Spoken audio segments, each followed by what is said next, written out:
Today, President Biden was in Buffalo, paying his respects to the victims of Saturday's mass shooting and mourning with the families. For all of them, the pain is raw and the reality incomprehensible. President Biden reminded everyone that it was the deadly 2017 neo-Nazi rally in Charlottesville, Virginia, that spurred his run for president against Donald Trump. You know, the one where the angry marchers chanted, "Jews will not replace us," replacement theory in real life, calling it a battle for the soul of the nation. He referenced Charlottesville again today.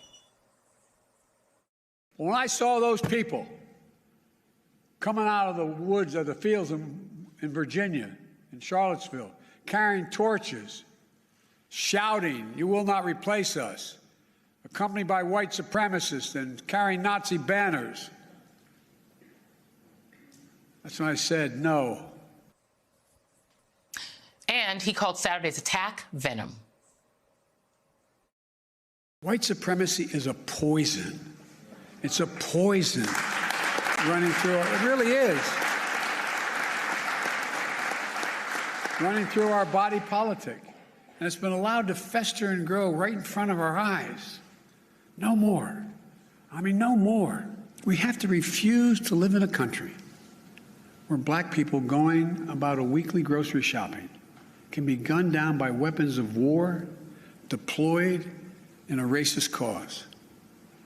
We have to refuse to live in a country where fear and lies are packaged for power and for profit. We must all enlist in this great cause of America. But that wasn't the only goal of Biden's speech. The consoler-in-chief also spoke about the victims of the shooting. He talked about former Buffalo Police Lieutenant Aaron Salter, who worked as a security guard at the Tops supermarket and died trying to stop the shooter. He talked about Andre McNeil, who had gone to Tops to pick up a surprise birthday cake for his 3-year-old son. And he talked about Ruth Whitfield, beloved wife, mother, and grandmother, who went to the store to pick up a few items, but never made it home. And with me now is Garnell Whitfield, former Buffalo Fire Commissioner and son of Buffalo shooting victim Ruth Whitfield, and Ben Crump, friend of the show and attorney for the Whitfield family. Thank you both for being here. And Mr. Whitfield, deepest condolences to you. And I just want to let you talk. I want to go ahead and let you talk about your beloved loved one who died in that horrible mass shooting. Well, first of all, thank you for having us here tonight. Thank you. My mother was a beautiful person. My mother, what I remember most about my mother, what I love most about her, was the way in which she loved. She loved us unconditionally. My mother was our caretaker. She was an angel. My mother, on that Saturday morning, had just left the nursing home where my father is interned. My father has been there for the last 8 years now.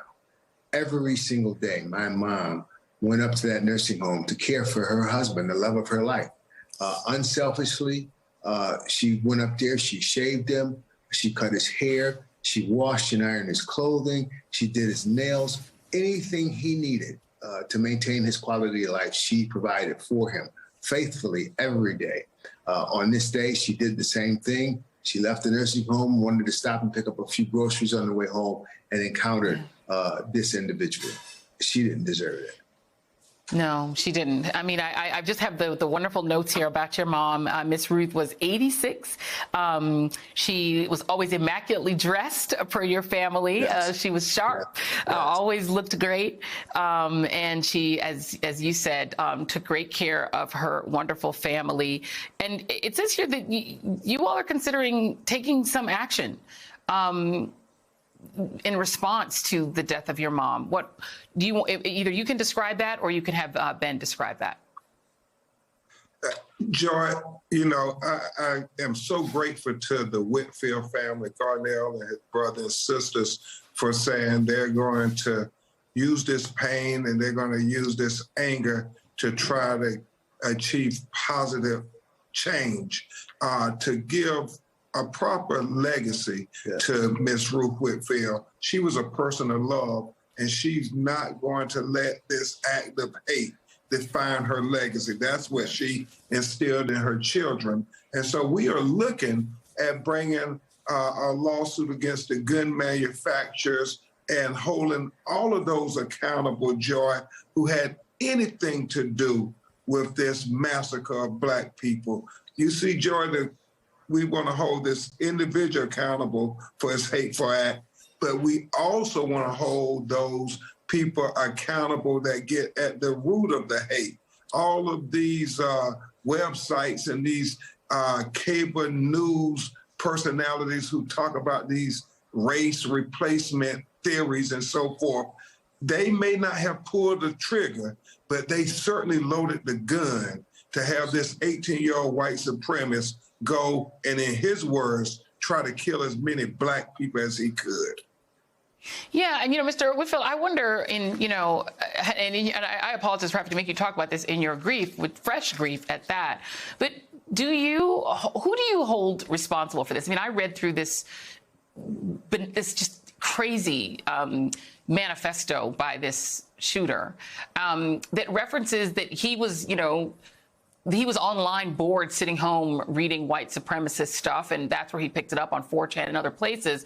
But we also know that Rupert Murdoch has an empire, part of which is using replacement theory, the great replacement theory, to profit on Fox News, on Tucker's show, in some of their newspapers like the New York Post. Like, the Murdoch empire is actually profiting from selling this stuff. Do you hold them responsible in any way? Absolutely. As Mr. Crump said, this young man may have pulled the trigger, but he was birthed by this system. Whatever he availed himself of to come up with these theories, and whatever drove him to take this action ought to be called into question and held accountable. I'm not sure about what those things were. That's why we're working with Mr. Crump. But we certainly understand that the problem is much bigger than this young man. He did not act alone. That's what they want us to think. Yeah. And we're investigating every aspect. Yeah. That's the big question, Ben, because, you have everyone from Elise Stefanik, who literally was putting out campaign ads on Facebook, where somebody who's online would be more likely to see it, touting the same replacement theory. And she's now claiming that's not what she was saying. But she literally said it again yesterday, that Democrats are plotting to replace, real Americans with immigrants. I mean, this has been a relentless campaign. Tucker's just one person, but he's the most prominent one and the most prominent person on Fox. Are these people... the First Amendment is real. Is there any way to hold people like that accountable? And then also, the parent bought this AR-15 for this 18-year-old. Who's responsible? Yeah.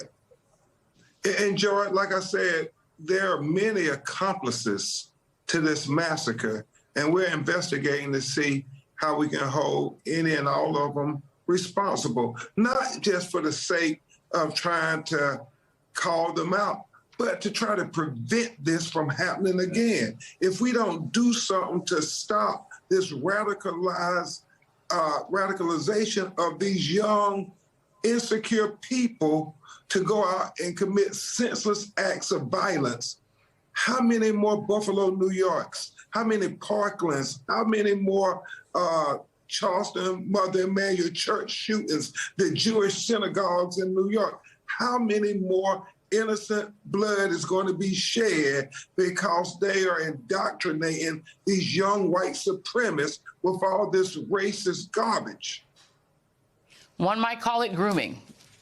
Garnell Whitfield, our deepest condolences to you on the loss of your beautiful mom. And thank you for taking some time to share more about her. She seemed absolutely lovely. And Ben, my friend, Ben Crump, thank you, as always. Cheers.